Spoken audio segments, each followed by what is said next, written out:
Maraming salamat mga boss sa pagsubaybay sa buhay ni Harvey York. God bless po sa inyong lahat. Kabanata 331. Kung gayon umasa tayo na mayroon kang appetite. Si Harvey York ay may prangkang ekspresyon. Ang relo na ito ay peke, isang pinakamababang uri ng imbitasyon, sobrang stupido na ito ay katawa-tawa.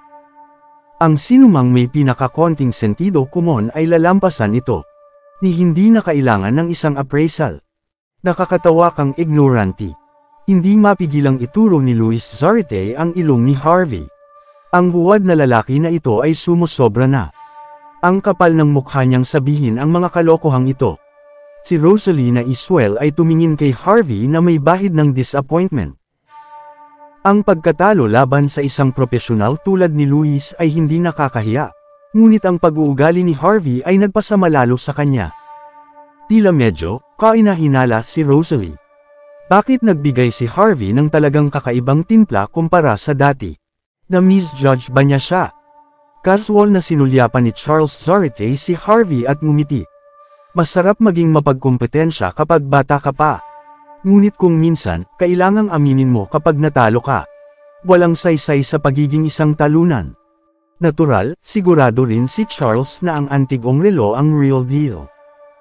Ubo-ubo, nilinaw ni Shane na Iswell ang kanyang lalamunan habang tiningnan niya ng maigi si Harvey York at paalalahanan siya.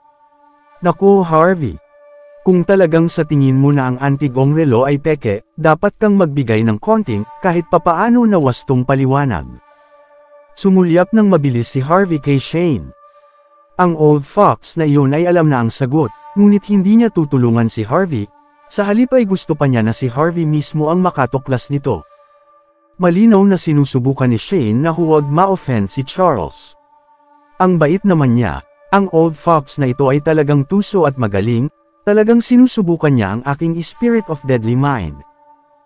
Napabuntong hininga si Harvey at sinabi ng mahinahon, ang analysis ni Louis ay sadyang masinsinan, at nakakuha rin ako ng kaunting kaalaman mula rito. Hindi ko alam na maraming iba't ibang mga paraan upang ma-deconstruct ang isang Rolex na relo. Matapos marinig ang sinabi ni Harvey, hindi mapigilan ni Louis na magpakita ng isang malaking ngiti. Mukhang kakanta na ang taong huwad na ito. Gayunpaman, patuloy na pagsasalita ni Harvey, habang hinihimas ang kanyang kilay. Mukhang may konting pagkakamali. Sigurado akong ang lahat ng nandito ay masasabi kung aling modelo ito ng relo, tama. Ang Submariner ng Rolex, nakilala rin sa Water Ghost at ang partikular na relo na ito ay ang prototype ng Water Ghost. Daing ni Louis. Basic knowledge ang lahat ng ito, paanong hindi niya alam? So anong taon na imbento ang first generation Water Ghost? Sa taong 1953s. Hindi na malayang nasabi ni Louis. May napagtanto agad si Louis pagkasabi niya nito. Ang Water Ghost series ay naging available lamang mula sa taong 1953s, ngunit ang logo na Tiffany, sa antigong relo, ayon sa sinabi mismo ni Louis, ay isang special deal noong 1940s hanggang 1943 sa Amerika ng mga branch ng Tiffany Shop. Ang time difference sa pagitan ng relo at ng logo ay 10 taon ang agwat. Ito ay isa sa mga common tentative mistakes. Sa makatuwid ang relo ay malinaw pa sa ihi ng isang babaeng hindi pa nakakatikim ng saging, kaya malinaw talaga na isa itong peke.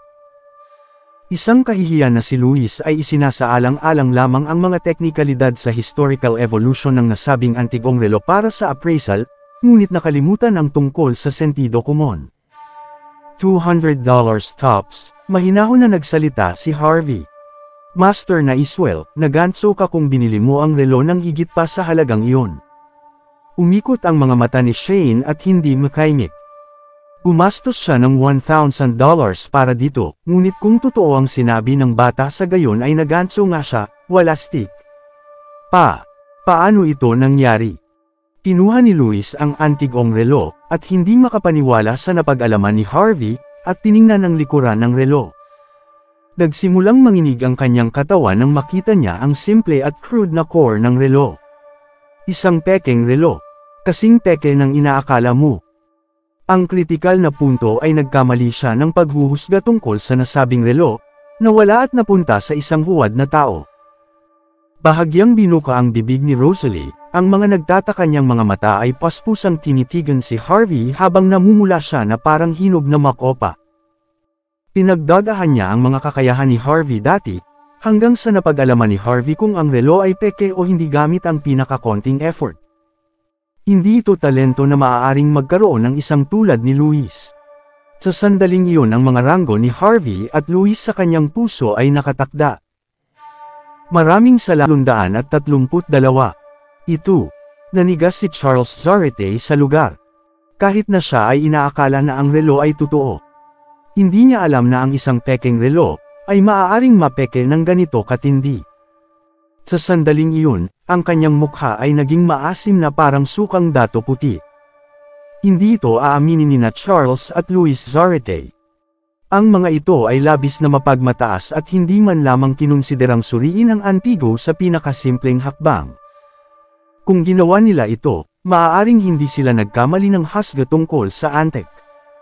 Hindi ko nga mismo ina-appraise ang Antigo. Tapos na sana akong kilatisin ang pagiging tunay nito sa loob na 1 minuto, kung ang ganitong mga bagay ay nasa aking mga kamay. Hinayupak na yan, pinag-isip niyo pa ako, sa unang tingin pa lang makikita mo na yan sa bangkita ng rekto. Patungkol ni Harvey kay Luis na medyo malamig ang boses. Gumigiling ang ngipin ni Luis at hindi siya kumbinsido. Ayaw niyang aminin na natalo siya. Sa kanyang mga mata, ang tinaguriang pagkatalo na ito ay dahil sa mga itinakdang alituntunin ni Shane na iswel.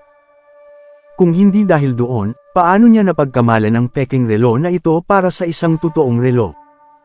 Ang mukhang kawawang hampas lupa na ito si Harvey York, ay nanalo lamang dahil sa swerte. Kahit si Shane ay kinakampihan siya, at napapasama ako. Isa pang round. Hindi ako pwedeng matalo sa isang ito.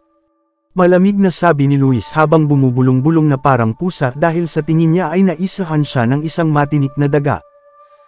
Dapat niyang patunayan ang kanyang sarili na karapat-dapat sa harap ni Rosalie na iswel na siya ang kanyang tunay na prinsipe, doon lamang siya magiging nararapat na makasama siya. At ang lalaking ito na nasa harapan niya ay walang iba kundi ay isang kawawang hampas lupa. Oo naman, ngunit hindi ba pwedeng sikmurain mo muna ito? Nakangiti si Harvey. Si Luis ay nakikipagkompetensya kay Harvey mula pa nang magkita sila. Mahirap baguhin ang nakagawian na, at kasama si Harvey doon. Ikaw, walang imik si Luis. Paano niya rin ito masisikmura? Nagsimula ng makaramdam ng pagsisisi sa puntong nais niyang sampalin ang sarili. Paano siya naging napakamadaldal? Sige, maglaro lang mga binata, hindi kailangang seryosohin ito ng masyado. Tutal ako naman ang nag-host ng Antique Fair ngayon. Kung hindi ako magpapakita agad, ikakabalisan nila ito. Sinabi ni Shane sa isang napapanahong paraan, na nagbibigay kay Luis ng pagkakataong makalusot mula sa kahihiyan. Tiningnan ni Charles si Harvey ng malalim. Ang isang panalo ay walang kabuluhan. Si Shane ay naglabas ng mga kayamanan sa pagkakataong ito. Ano kaya kung kayong dalawa laban sa isa't isa sa Antique Fair? Likas na hindi iniisip ni Charles na matatalo ang kanyang sariling estudyante, nagkamali lang siya saglit ng akala. Ang talento ng kanyang estudyante pagdating sa mga Antigo ay nahigitan na siya, paano siya matatalo sa isang wala lang? Ngunit ngumiti si Harvey. Pas muna ako. Ayokong makipag-usap sa tao na hindi tumutupad sa kanilang mga pangako. Palaging iginagalang ni Harvey ang kanyang mga nakatatanda. Ngunit bakit niya ililigtas ang mukha ni Luis kung patuloy siyang nililibak nito? Sa kabila ng pagiging mapagbigay ni Shane at inaalok ang dalawa na patawarin ang kanilang mga sarili, walang pakialam dito si Harvey. Gaano man kahusay sa pananalita si Charles, siya ay pangulo ng NMH Antique Dealers Association. Kahit na mayroon silang kaunting autoridad, si Harvey ay ang CEO ng York Enterprise. Bakit pa siya matatakot sa kanila? Ang paggalang sa kanila ay isang bagay. Ngunit ang katotohanan na ang guro at ang estudyante ay pawang mayayabang ay talagang ikinairita ni Harvey. Harvey, hindi ka ba natatakot? Natakot na malaman ng mga tao na wala kang alam sa pagkilatis ng mga kayamanan. Tinitigan ni Luis si Harvey na puno ng galit. Kung tatanggihan niya ang hamon, tila walang pagkakataon si Luis lumingon. Mahalaga ba sa iyo kung gagawin ko o hindi? Ngumiti si Harvey. Ikaw. Galit na galit si Louis na nagsimulang manginig ang kanyang katawan. Umiling si Charles matapos makita ang kanyang estudyante na nagagalit sa isang walang kwentang bagay. Ang kanyang estudyante ay medyo nagkulang sa pag-uugali, ngunit si Harvey ay medyo mayabang din. Nang walang pagdadalawang isip, ngumiti si Charles. Binata, kung sa palagay mo ay hindi mo kalaban si Louis, ano kaya kung mag-sparring tayo maya-maya? Agad na napasimangot si Harvey, pagkatapos ay tumango siya sandali. Siyempre, napagtanto ni Harvey, kung hindi niya tatanggapin, hindi kailanman susuko ang dalawa na hamanin siya. Matapos marinig na tinanggap ni Harvey ang kanyang kahilingan, mabilis na inilabas ni Charles si Louis sa kwarto nang walang ibang sinabi. Nakatingin si Shane kay Harvey mula sa itaas hanggang sa ibaba saka tumawa. Bata, kung gusto mo talaga maging matagumpay sa pag-a-appraise ng mga kayamanan, kahangalan na ma-offend ang isang taong tulad ni Charles Zarate. Ang matandang lalaki na ito ay hindi talaga mataba ang puso kung tutuusin. Mag-ingat ka sa mga tusong galaw niya. Mainitan at pikunan ang ulo niyang si Tatang, lalo na pag tumulo ang kanyang sipon sa malalaking butas ng kanyang ilong. Paalala ni Shane na Iswell kay Harvey. Ngumiti lamang ng bahagya si Harvey at sinabi ng malamig, "Senyor na Iswell, huwag kang mag-alala sa akin, hindi lang sipon ang patutuluin ko sa kanya pati uhog pa niya." Kabanata 333. Bakit kailangan kong maging matagumpay sa pag-a-appraise ng mga kayamanan? Nagkibit balikat si Harvey York. Ako, natatakot na ma-offend siya. Karapat-dapat pa ba siyang matakot? Natural na sinabi ni Harvey. Ang pag-a-appraise sa mga kayamanan ay talagang walang iba kundi isang libangan para sa kanya. Hindi siya umaasa para dito upang mabuhay, bakit siya matatakot na ma-offend ang mga awtoridad ng nasabing industriya? Ang hitsura ni Shane na Iswell ay naninigas. Sinubukan niyang gumawa ng background check kay Harvey matapos niyang tanggihan ang alok ni Shane dati, ngunit wala siyang nakitang espesyal sa kanya. Maaari lamang magkaroon ng dalawang mga posibilidad. Una, si Harvey York ay isang ordinaryong tao lamang. Pangalawa, ang kasaysayan ni Harvey York ay sadyang hindi pangkaraniwan na kahit ang pamilyang na Iswell ay walang pahintulot na silipin ang kanyang nakaraan. Iyon ang dahilan kung bakit wala siyang nahanap na impormasyon sa buhay ni Harvey York.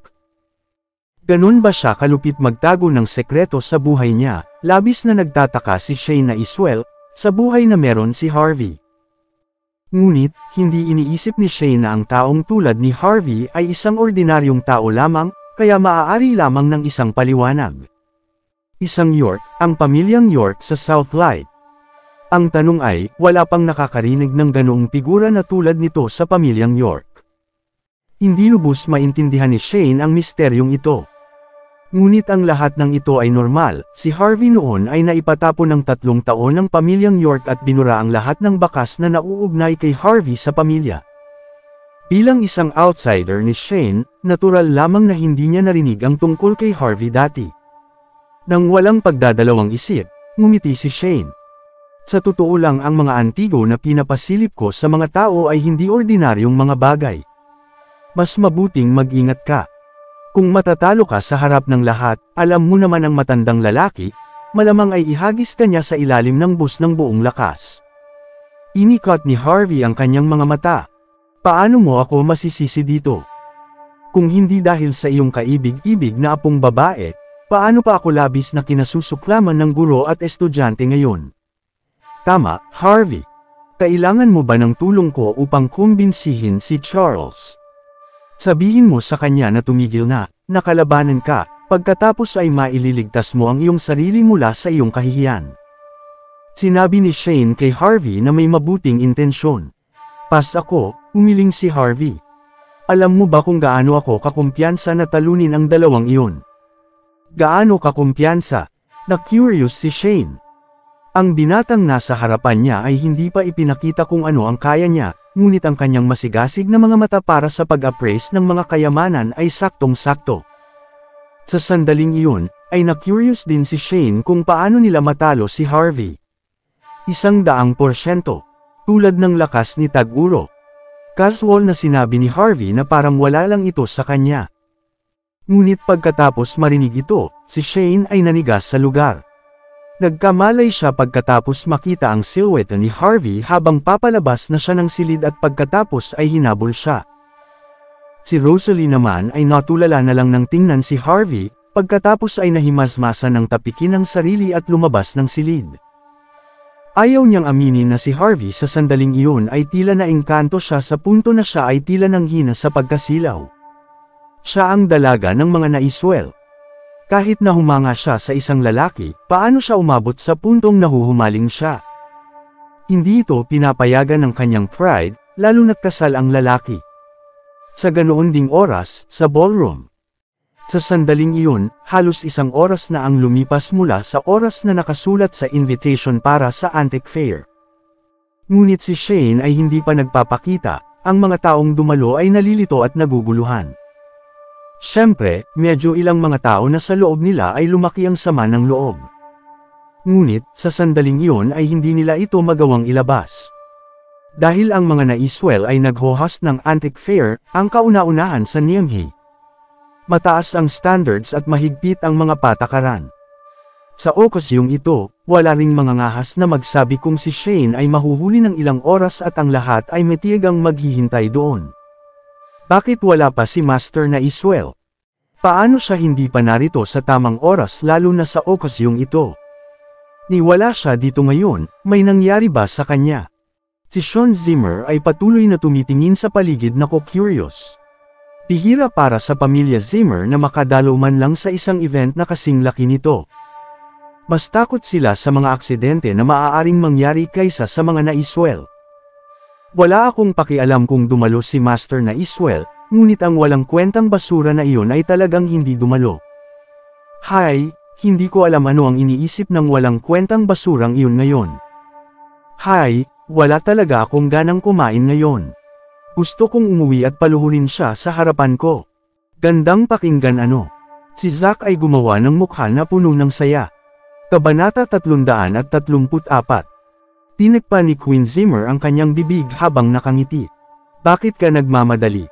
Ayos lang maghintay ng 1 o 2 araw para sa isang laruan na luluhod tuwing nakikita ka niya. Totoo yan. Tumango si Zack Zimmer habang gumagawa ng kampanteng mukha. Mahaba ang gabi, marami pang pagkakataon. Kapag nang ahas siyang bawiin ang pangako niya, kukuha ako ng mga tauhan para baliin ang kanyang mga paa. Huwag mong kalimutan kung bakit narito tayo ngayong gabi. Nabulabog si Queen habang nakatuon ang kanyang tingin sa isang mesa na walang tao. Hindi ba dapat narito ang bagong CEO ng York Enterprise? Bakit wala pa ring laman ang mesa na iyon? Iyon ang mapapangasawa ko. Ano ang gagawin ko kung hindi siya pupunta? Ngumiti si Zack at sinabi, kung ako siya, malilate din ako. Tutal, kinakatawan niya ang lahat ng pamilya York sa Southlight, ang kanyang katayuan ay mas mataas pa kaysa sa mga naiswel.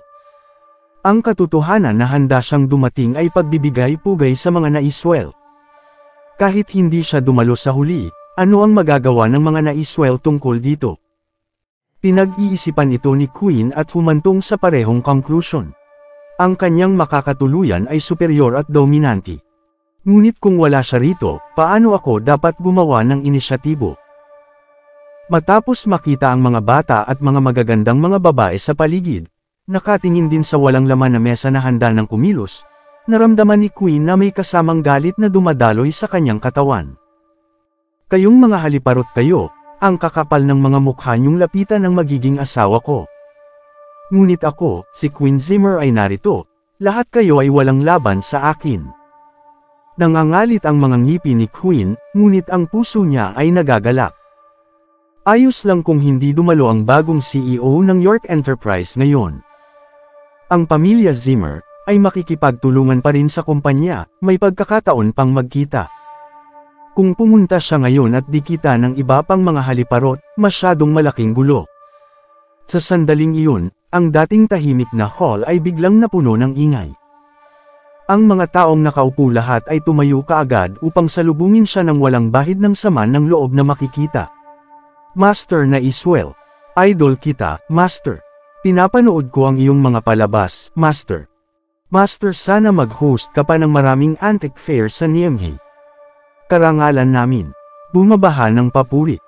Sa oras ding iyon, ang mga tao ay nalito dahil mayroong isang binata sa tabi mismo ni Master na Iswell. Sino ang binatang ito? Bakit siya pumasok sa hall kasama si Master na Iswell? Hindi siya mula sa pamilya na Iswell. Ang pinakamalapit kay Master na Iswell, si Miss Rosalie na Iswell. Ngunit kung hindi siya mula sa pamilyang na Iswell, paano siya naglalakad na malapit kay Master na Iswell? Ito marahil ang batang talento na tinitingnan ni Master na Iswell, baka nga tratuhin siya bilang isang manugang na apo. Napakaswerte talaga niya. Tama, nabalitaan ko na si Miss na Iswell ay may malaking tsansa na humalili sa pamilyang na Iswell. Kung meron mang magiging asawa niya, hindi na niya kailangang alalahanin ang pamumuhay sa loob ng ilang taon, hindi siya mag-aalala sa loob ng ilang henerasyon. Diyos ko, bakit hindi ako? Ang mga tunog ng pagkalito ay sunod-sunod na umalangaw, ngunit ang mga Zimmer lamang ang walang sinabi ni isang salita. Nagulat sila nang hindi makapaniwala. Walang imek sina Senior Zimmer, Zach, Queen, Sean Zimmer at Mandy Zimmer. Dahil ang batang talento na pinag-uusapan ng mga tao ay hindi lamang kung sino, iyon ay si Harvey York. Ang walang kwentang basurang live-in na manugang na lalaki ay hindi lamang dumating, lumakad siya sa hall kasama si Master na Iswell. Nangangahulugan iyon na ang dalawa ay malamang na nakapag-usap na sa ibang lugar dati. Anong klaseng high standard treatment ito? Hindi ka panipaniwala. Paano nangyari ito? Paano na ang basurang ito, si Harvey York? Agad na naging berde ang mukha ni Zach. Halos hindi niya mapigil ang bigyan ng sampal ang sarili, hindi siya makapaniwala sa nakikita niya. Naisip na niya kung papaano dapat lumuhod si Harvey sa harap niya, ngunit ano iyon sa harap niya? Kung wala na siyang natitirang katinuan, sasaksakin niya si Master na Iswell at tanungin siya tungkol dito. Kabanata 335. Si Senior Zimmer ay bumigat ang paghinga, ang kanyang mga ekspresyon ay malamig at matigas. Anong klaseng kwalifikasyon ang nakamit ni Harvey York para maglakad sa tabi ni Master na Iswell? Dapat niyang malaman ito. Ngunit sa ilalim ng mga pangyayaring iyon, hindi ito mahalaga. At isa pa, talagang nangyari ito. Ano ang nangyayari? Si Harvey York, ang walang kwentang basura. Anong karapatan meron siya? Galit na galit si Queen Zimmer. Sa kabila ng hindi niya kinakailangang lumuhod kaagad tuwing makikita niya si Harvey, hindi pa rin niya matanggap na ang walang kwentang basura sa kanyang mga mata ay nakatayo sa tabi ni Master na Iswell na tulad ng isang tagapagmana ng isang hari. Si Mandy Zimmer ay namangha, bagaman, hindi siya kasing gulat ng iba. Lalo na kamakailan lamang, na ang walang kwentang basura na asawa ay pinaramdam sa kanya na siya ay puno ng misteryo. Ngunit hindi inakala ni Mandy na ang kanyang asawa ay makakatayo ng ganito katangkad, noong na big shot ang tulad ni Shane na Iswell. Marahil ay dahil sa the Rocky Mountains, Landers Peak. Iyon ba ang dahilan kung bakit nagsimulang tumangala sa kanya si Master na Iswell? Nagmamaktol si Mandy sa sarili, tanging ito lang ang nagpapaliwanag dito. Narinig ni Senior Zimmer si Mandy at tinanong, Mandy, ano ang the Rocky Mountains, Landers Peak? Pakipaliwanag. Saglit itong pinag-isipan ni Mandy. Mayroong isang subastahan hindi pa matagal na nakarararaan, sinuri ni Harvey ang isang tanyag na painting na naipasa ng maraming henerasyon, ang The Rocky Mountains, Landers Peak. Sa oras na iyon sinabi ni Miss Rosalie na Iswell na ito ay peke, kabaliktaran ang sabi ni Harvey. Sumangguni si Miss Rosalie kay Master na Iswell sa pamamagitan ng video call sa kapinatunayan na ang painting ay totoong-totoo at nagkakahalaga ng milyon-milyong dolyar. Ganoon. Napabuntong hininga ng matindi ang senior.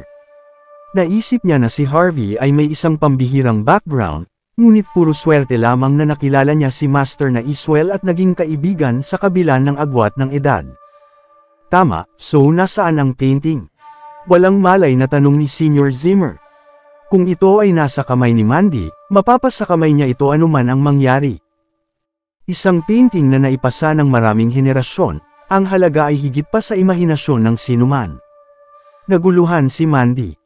Ipinalit ito ni Harvey sa York Enterprise para sa isang singsing at ibinigay sa akin ang singsing. Naging problemado ang pakiramdam ni Mandy matapos itong sabihin.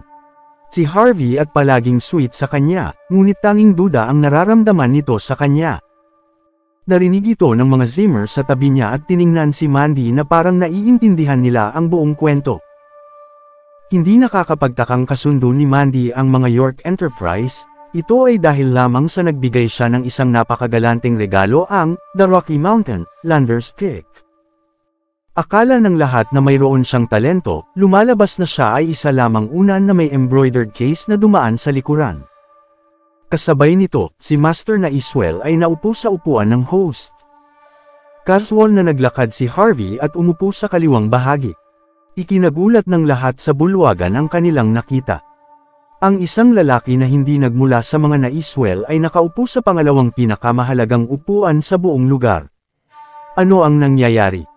At sa gawing kanan ay si Rosalie, ang sitwasyong ito at nagpapaisip sa mga tao tungkol sa isa pang posibilidad. Paano kung ang binatang ito ang magiging manugang na apo ni Master na Iswell, boyfriend ba ni Rosalie? Ang galing talaga pumili ni Miss Rosalie. Ang taong ito ay may kagalang-galang na aura, mukha talagang may talento siya. Napakagandang tingnan, isang bata at guwapong lalaki na ipinahire sa dalaga. Bagay na bagay silang dalawa. Naisip ko lang, saang pamilya siya galing. Mukhang isang bagong pamilya sa Niamey ang malapit ng mamayagpag. Ang mga salitang bukang bibig ng mga tao ay umalangaw sa tainga ng pamilyang Zimmer, na pinaparamdam nila parang naririnig nila ang mga kuko sa pisara, talagang tago sa tainga. Sapagkat sa nagdaang 3 taon, si Harvey ay isang walang kwentang basura sa pamilyang Zimmer, na may katayuan na mas mababa pa kaysa sa isang aso. Ngunit isang walang kwentang basurang live-in na manugang na gaya niya na tumatanggap ng mga papuri mula sa napakaraming tao ay talagang hindi komportable para sa pamilya Zimmer, nasasakal sila sa hindi maagap na sitwasyon. Kagalang-galang na aura sa isang walang kwentang basura. Bulag ba ang mga taong ito? Si Queen ay nagngingit-ngit ng kanyang ngipin habang binibigkas ang mga salitang iyon.